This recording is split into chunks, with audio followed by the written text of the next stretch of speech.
Welcome back to the Strength Talk podcast. Okay, let's just jump right in. We've all seen those leaders, right? The ones with these brilliant, world-changing visions. I mean, they can paint a picture of the future that gets you so fired up. But so often, that's where it stops. It just stays a picture. Today, we're going to break down why there's this huge gap between that amazing vision and the day-to-day reality, and way more importantly, how you can actually measure it and start to close it. I mean, this is the million-dollar question, isn't it? Having that vision, that BPLS, your best possible leader self, is absolutely the essential first step. It's your North Star. But here's the thing about our North Star. It's only useful if you know where you're standing right now. Without that critical piece of info, you're just kind of staring at a pretty light in the distance with no map and no idea how to get there. And this quote, it just hits the nail on the head. When that gap between your vision and where you are today isn't clearly defined, when you haven't actually measured it, there's no tension. There's no real sense of urgency. The need to change feels kind of abstract, something you'll get to tomorrow. And that path forward, it's just a total fog. So, how in the world do we cut through that fog? Well, we need a reality check. And I'm not talking about a vague feeling or a guess. I'm talking about a direct, objective way to see exactly where we stand. And believe me, there's a really powerful method that brings exactly that kind of clarity.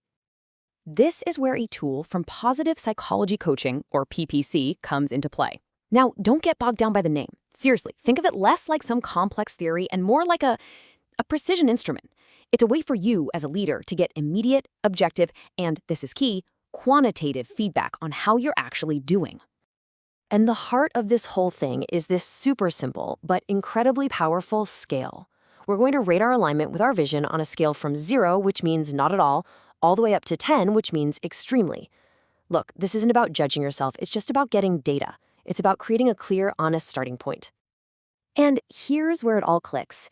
This is the difference between saying, I feel like I need to improve my communication, and stating with total clarity, right now I'm a 6 out of 10 on how I manage team conflict. Boom!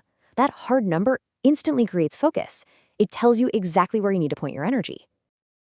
Okay, so let's put this into practice with something we're calling the action anchor. This is where we stop talking theory and get into a concrete set of actions you can use literally the moment this explainer is over. It's a simple 3-step process to finally measure that gap. So here they are, the 3 steps. First, you're going to rate a very specific behavior. Second, you'll identify what we call the delta, that single change you need to make to improve. And third, you're going to get an outside perspective. Let's break each one of these down real quick. All right, step 1, let's get specific.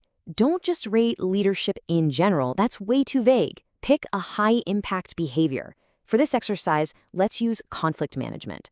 So think about your ideal vision, your BPLS, for how you handle disagreements on your team. Got it? Now, be honest with yourself. Where are you today on that 0 to 10 scale? Okay, once you have your number, we get to what I think is the most powerful part of this whole exercise. We are not trying to go from a 6 to a 10 overnight. That's just overwhelming, and it never works. The goal here is just to figure out what it would take to make a single 1-point jump. And this slide asks the core question, what is the one thing? Just one. So, for example, if you rated yourself a 6 on handling conflict, maybe the one thing holding you back is a core belief that keeping the peace is more important than actually solving tough issues directly. To get to a 7, that belief has to change. See? By focusing on just one thing, you make progress feel so much more manageable, and you target the actual root of the gap. And finally, step 3. Our self-assessment is totally crucial, but let's be real. It's also biased. We're all biased. So you've got to go to a trusted peer, a colleague you respect, or a mentor, someone you know will give it to you straight. Ask them for their assessment.